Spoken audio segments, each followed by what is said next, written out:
né?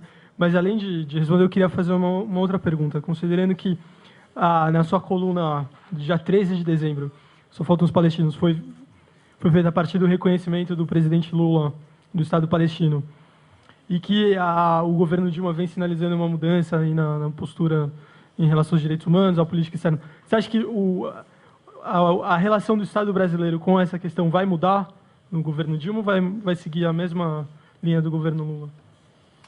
Eu devo dizer que não é problemático que o governo brasileiro reconheça um Estado palestino no sentido de reconheça a necessidade da existência de um Estado palestino. Pelo menos cento e muitos países já o fizeram, Portugal também já o fez, muitos países da União Europeia também já o fizeram. Quer dizer, não é problemático o reconhecimento de um Estado palestino, porque a grande maioria da comunidade internacional hoje entende que a resolução do problema passa pela existência de dois Estados, lado a lado, com fronteiras reconhecidas, seguras, soberanas. Não há grande polémica com isso, embora, retomando, enfim, disseram-se tantas coisas que eu, na verdade, nem sei por onde começar, mas começando pelo Estado único, um Estado que seja um Estado binacional, essa é uma possibilidade, e essa possibilidade foi avançada pelo Noam Chomsky. Ele disse que só havia uma solução para o conflito, era a existência de um Estado, e ele deu exemplos, ele disse, é perfeitamente possível a existência de várias nacionalidades num único Estado. E depois ele disse, olhem para o Líbano. Bem, 2 anos depois o Líbano estava em guerra civil. Então foram perguntar, o Chomsky, depois dessa situação, perguntaram-lhe, o senhor mantém que deve haver um Estado único para duas culturas, quando o Líbano está em guerra civil? Ele disse, não, isso aconteceu no Líbano, mas não é a regra, porque existem outros casos de sucesso, como a Jugoslávia. Passados 5 anos, a Jugoslávia estava em guerra civil. Ou seja, a existência de um Estado binacional, quando existe todo um historial de conflitualidade, parece-me, na minha opinião, um desastre para esta solução, ou seja, para este problema. Se a história ensina alguma coisa, é precisamente para evitar a existência de um Estado binacional. No Líbano e na Jugoslávia, isso foi, sem dúvidas, um desastre. Agora, relativamente a ideia de que o Islão é o bode expiatório, eu peço desculpa, mas não é o Islão que é o bode expiatório. O Islão é uma grande religião, como o cristianismo, como o judaísmo. Não, aqui a questão não está no Islão. O problema está na transformação de preceitos corânicos em cartilhas de guerra e de destruição. Isso não é feito por judeus, nem é feito por cristãos. São feitos pelos próprios islamitas. É muito curioso porque há uns meses houve um vídeo feito pelo Geert Wilders, enfim, que é um agitador, um propagandista, em que ele mostrava preceitos corânicos e o 11 de setembro, os atentados terroristas de Londres, de Madrid, etc, etc. E o mais curioso é que alguns operacionais da Al-Qaeda que viram o vídeo disseram, esse vídeo podia ser um vídeo feito por nós. A única parte do vídeo que eles não podiam respeitar era o momento em que se rasgavam a página do Corão. Mas, de resto, a ideia de que os atentados terroristas tenham uma caução corânica, que os próprios terroristas reclamam, não são os judeus, nem os cristãos, são os próprios terroristas islâmicos, é que falam na necessidade de levar a cabo uma guerra santa. Não é o Ocidente, nem os Estados Unidos, nem Israel, nem as Nações Unidas, são os próprios terroristas. E, portanto, aqui a grande questão é a questão com o islamismo, porque essa questão foi posta pelos terroristas, não pelo Ocidente. Não é o Ocidente que está a dizer que o Corão é uma arma de guerra. São os próprios terroristas que estão a dizer que o Corão é uma arma de guerra, desrespeitando a sua própria religião, aliás. São eles que estão a desrespeitar a sua própria religião. Quando as pessoas criticam os cartoons de Maomé, a ideia de que se fazem cartoons de Maomé, eu acho muito mais desrespeitoso para a religião islâmica que existam terroristas que tenham o nome do profeta e que cometam atos com o nome do profeta. Isso é que são os próprios que desrespeitam a sua própria religião. Relativamente ao Hamas, sobre a carta do Hamas, na verdade, a carta do Hamas nunca foi rejeitada formalmente por nenhuma autoridade do Hamas. E este é que é o ponto. Ou seja, eu não sei se a carta do Hamas foi feita por um velho ancião no momento de delírio. A verdade é que a carta nunca foi renunciada. O Hamas nunca disse, muito bem, vamos negociar com Israel e vamos reconhecer Israel. Israel existe. Agora, nós queremos que vocês também nos reconheçam a nós. O Hamas nunca disse isto. Eu lamento, mas nunca disse isto. E quando Israel retira da faixa de Gaza, e portanto, e foi uma decisão do Ariel Sharon, não foi uma decisão porque o Ariel Sharon era um benemérito. Não, o Ariel Sharon não é um benemérito. O Ariel Sharon entendeu que não fazia parte dos interesses israelenses continuar em Gaza por motivos do terrorismo, por motivos demográficos, etc. O Ariel Sharon retira de Gaza. E qual é a resposta? A resposta é o lançamento de rockets para o interior de Israel. Eu estive em Israel há 2 anos e tive a possibilidade de falar com várias pessoas da OLP, pessoas do Departamento do Ministério da Defesa de Israel, e quando eu lhes perguntei quando é que Israel pensaria em retirar da Cisjordânia, a resposta de toda a gente, incluindo da esquerda israelense, era nunca.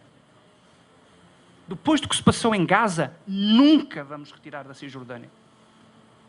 Isto é dramático. Porque quando Israel retira de Gaza e aquilo que recebe é o lançamento de rockets, quer dizer, todo o processo de paz está destruído. Está absolutamente destruído. Relativamente sobre todo o movimento sionista e sobre o que se passa em Israel, eu gostaria só de dizer que os árabes têm mais direitos em Israel do que em qualquer outro país árabe. Incluindo o direito de votarem. Incluindo o direito de votarem. Aliás, tirando o caso da Turquia, que é um caso específico, eu gostaria que me dissessem que outro país árabe é um país democrático e livre. Para além disso, eu gostaria apenas de dizer que todos os anos, chegam centenas de pedidos de exilados árabes, quer seja por motivos políticos, por motivos sexuais, etc., que têm que fugir dos países árabes para não serem executados. E quando nós viajamos, eu tive essa possibilidade de viajar pelo Egito, viajar pela Tunísia, viajar para a Argélia, o grande sonho das classes médias nesses países é poderem ou emigrar para os Estados Unidos, ou para a Europa, ou para Israel. Para terem a possibilidade de uma vida livre. Por último, gostaria apenas de... relativamente a Camp David, foi dito que Arafat não podia aceitar o que foi proposto em Camp David. Eu concordo absolutamente, ele não podia aceitar, porque ele sabia que se aceitasse, aconteceria a ele o que aconteceu a Sadat, o presidente egípcio. Não porque Arafat iria aceitar menos do que os palestinos gostariam, mas porque ele simplesmente iria colocar um ponto final numa história de conflitualidade com Israel. E este é que era o problema.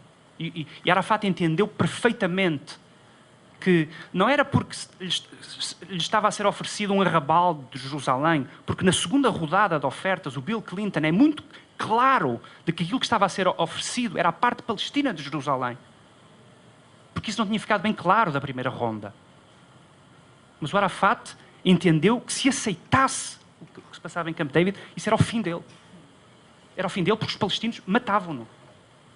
E matavam-no como mataram Sadat, aliás. E é nesse momento que o Arafat fala do problema dos refugiados. E como é que o Arafat coloca o problema dos refugiados? Ele diz, os refugiados palestinos têm todos que regressar a Israel. O Arafat diz isso porque ele sabia que ao dizer isto, ele destruía as negociações. Porque Israel não podia aceitar. Por último, sobre os refugiados, o único historiador que tem feito um estudo aprofundado sobre o problema dos refugiados e que não é propriamente um historiador pró-sionista, embora ele tenha refeito as suas visões nos últimos anos, é o Benny Morris. É o único, é o grande historiador sobre este problema. Não conheço nenhum outro grande historiador sobre o problema dos refugiados. E é verdade que houve muitos refugiados palestinos que foram expulsos por Israel. Tem toda a razão. Houve outros que fugiram por iniciativa própria. E houve outros, sobretudo as elites mais altas, que se retiraram na esperança de que houvesse uma vitória árabe e que depois eles pudessem regressar. Ou seja, o fenómeno dos refugiados é um fenómeno extraordinariamente complexo. E mais complexo é o facto de quando nós falamos dos refugiados, nós não falamos dos refugiados judeus, porque também houve refugiados judeus. Houve milhares, centenas de milhares de refugiados judeus que foram expulsos dos países árabes. Foram expulsos do Egito, do Iémen, da Jordânia. E a questão que se coloca é, e os direitos destes refugiados? O grande problema é que nós não falamos destes refugiados, porque estes refugiados foram integrados no Estado de Israel. E os refugiados árabes nunca foram integrados pelos países árabes que estavam à volta de Israel. E nunca... E nunca... Deixa...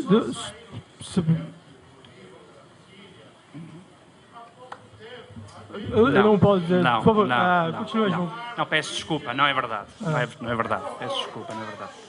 Não é verdade. E portanto, nós hoje falamos do problema dos... Por favor. Se eu abrir uma exceção para o senhor, eu vou ter que abrir uma exceção para todo mundo. Eu não posso fazer isso. Nós falamos dos refugiados palestinos que, de facto, vivem em situações precárias e vergonhosas. É um facto, isso é um facto. Basta visitar qualquer campo de refugiado. Porque estes refugiados nunca foram integrados pelos países árabes, pelos seus irmãos árabes. Quando se devia de esperar que eles tivessem sido integrados nos países árabes. Por último, relativamente